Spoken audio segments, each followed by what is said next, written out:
Despite current trade tensions with the US, Delhi and Washington have just deepened their defense cooperation by renewing a 10-year framework.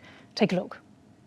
For the partnership we have with India, it's one of the most consequential, the US-Indian relationship in the world.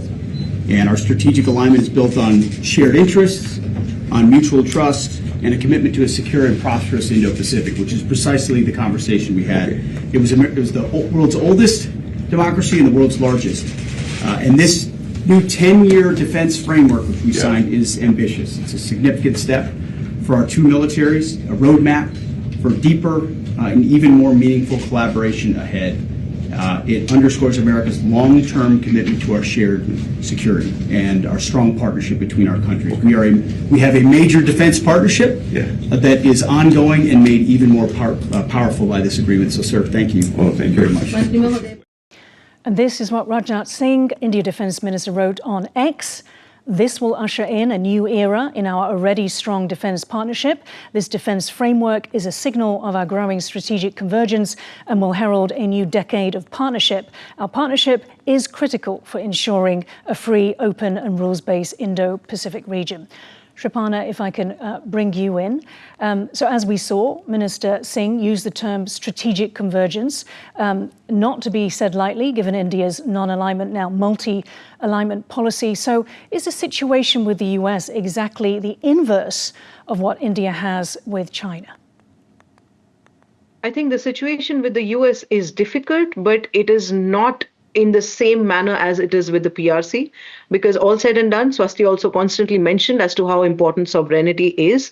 And the PRC has constantly attacked India's sovereignty. The US so far has not done that yet. In fact, a couple of years ago, the US had issued a statement that Arunachal Pradesh is India's and is India's sovereign territory.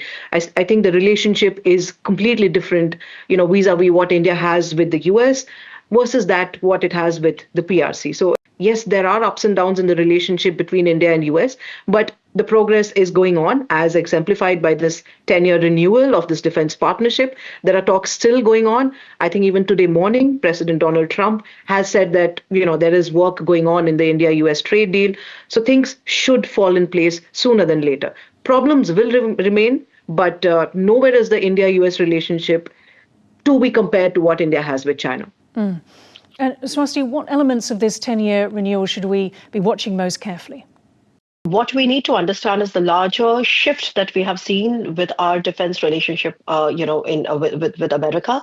After 2016, ever since we got the status of the major defense partner, non-NATO defense partner, after 2016, and then in the 10 years that have followed, almost, you see that the India-US defense relationship is already to the tune of about $25 billion. So today, when you look at India's defense procurement, you should know that India is the world's largest defense importers. Only right now, Ukraine is doing better than us because of an active war on its front. So it's sort of importing more. But India has been the largest importer, and for the longest time ever, after 1947, for decades, our dependence was on Soviet Union and Russia.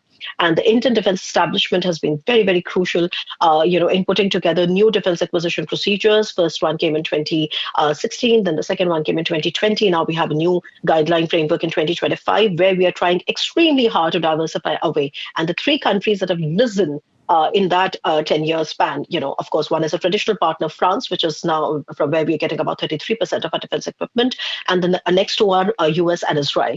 So there has been momentous change when you look at the India-US defense relationship. The problem here, Lan, is that under Trump era and under Trump years, I do not see a major defense deal going through, because the nature of what we want to actually buy from the US is also very clear. Of course, when it comes to drones, when it comes to technology, semiconductors, we already have agreements there, defense technology, innovation, all of that is fine.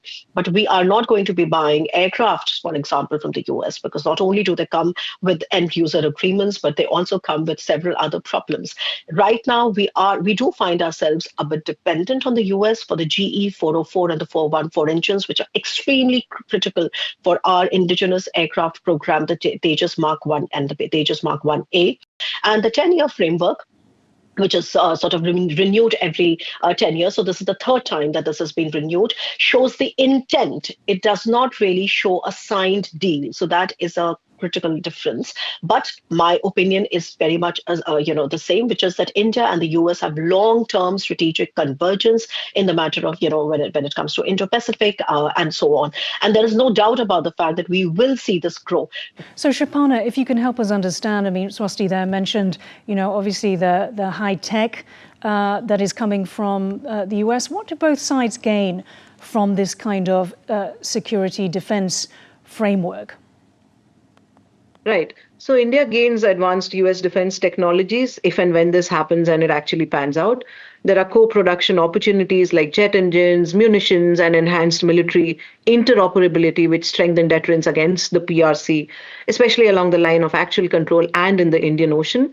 The US secures a strategic partner to counterbalance China's influence in the Indo-Pacific, gains access to Indian ports and logistics, under the LEMOA. It expands its defense market through reciprocal procurement and technology transfers. Both sides will benefit from deepened intelligence sharing via the BECA, enabling real-time maritime domain awareness, joint responses to regional threats. So the partnership would accelerate India's Make in India goals as well, while allowing the US to streamline its ITAR, or the International Traffic in Arms Regulations processes, so that it could boost exports to a reliable democratic ally. Ultimately, the relationship fosters mutual industrial growth. Maybe under Trump, it's not really going to pan out the ways in which it could have, but again, that's something which is to be seen. Some progress is better than no progress, so this is a positive step forward. Swasti, I wanted to pick up on something that Shapana had said earlier. She was quite, positive about the overall strategic US-India relationship. But are there conflicting signals when, we talk about the strategic convergence between the two in terms of, an expansionist China, but also Trump has been has threatened, has issued punitive tariffs on India. How does India reconcile these signals? Well, the proof of the pudding has to lie in the eating. The frameworks, the strategic intent, the long-term strategic convergence. I mean, this is how we are used to be talking about international relations and geopolitics before Trump came.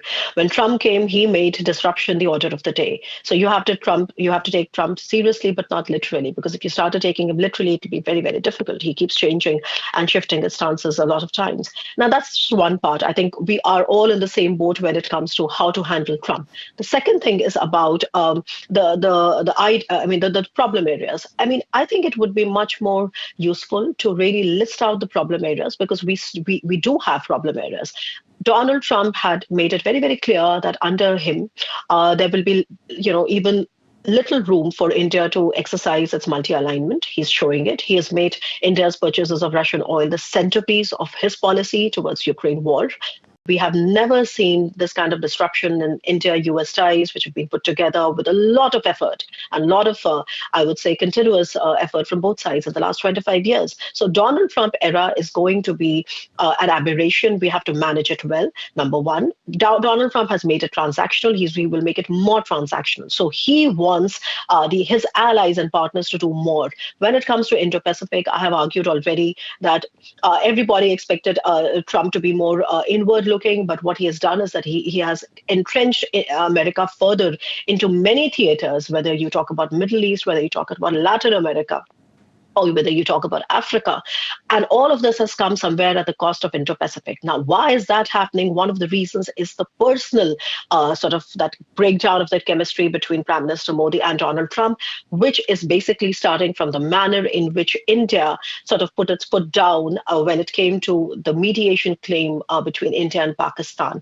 Now, in hindsight, everybody is a genius, and one could argue that perhaps India could have, handled it better. I myself am of the view that India should have handled that situation better. And one of the reasons why, when you see this lackluster sort of enthusiasm towards Quad or towards, the India-US trade deal, all of those are also coming from the fact that Donald Trump's administration, which is a very, very personality-driven administration, is not really finding the support for it from Donald Trump himself. Whereas you see him doubling down when it comes to Syria, Israel, Middle East, and the list is endless. So we have to be more careful. I do see that restraint and that pragmatism on the Indian side.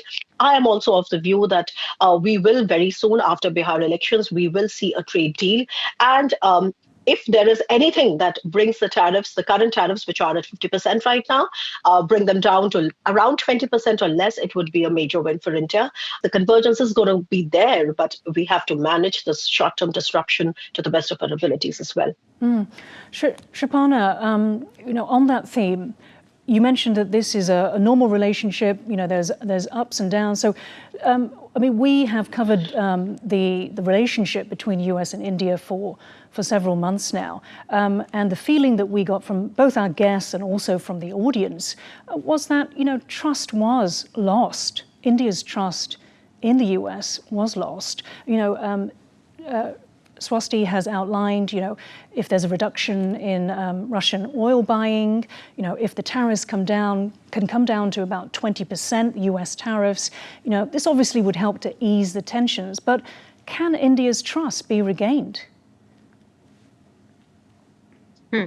India, in democracy, civil societies play a very important role. And the fact is that while the governments might try to continue working together because there's a common thread, there's a common perspective between Indian and American worldviews, not Indian and Trumpian worldviews. Trumpian worldviews are very different from US worldviews, and the world is adjusting to that. The fact is that democratically within Indian civil society, that trust is lost. To begin with, the US had a certain sort of history when it came to India. There was a point of time in which the US, the Chinese, and the Pakistanis were on one side in 1971. And cut to 2025, similar things have been witnessed. Now, Trump also talks about a G2 with the PRC and so on. And that's the problem which the geopolitical order that we live in is witnessing. That being said, I think American foreign policy will outlive Trumpian foreign policy, which is why the US, there has to be some reason as to why the US thought of engaging India, and about 25 years across different Republican Party or Democrat or the Democrats were putting into re-engaging India and trying to build some trust. That sort of attempt will probably start again, maybe when Trump is in power, maybe after he's left the White House. That's going to stay, because if there is one country in the Indo-Pacific which has been repeatedly militarily attacked by the PRC, that would be India, the highest number of attacks.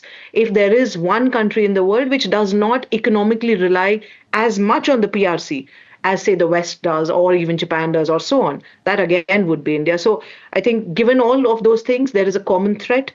The US and India will engage. The attempts to continue engaging is still going on.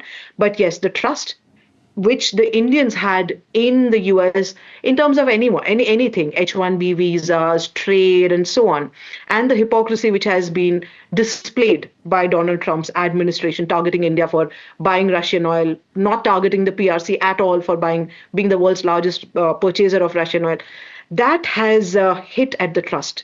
And given the fact that India is the world's largest democracy, it's going to be difficult. But nothing in international relations stays forever. So the hopes are still on, because there is a bigger challenge, and that's a revisionist PRC. So I'm still hopeful. Maybe I'm an optimist, but I feel that even after Donald Trump, the relationship between like-minded partners will continue.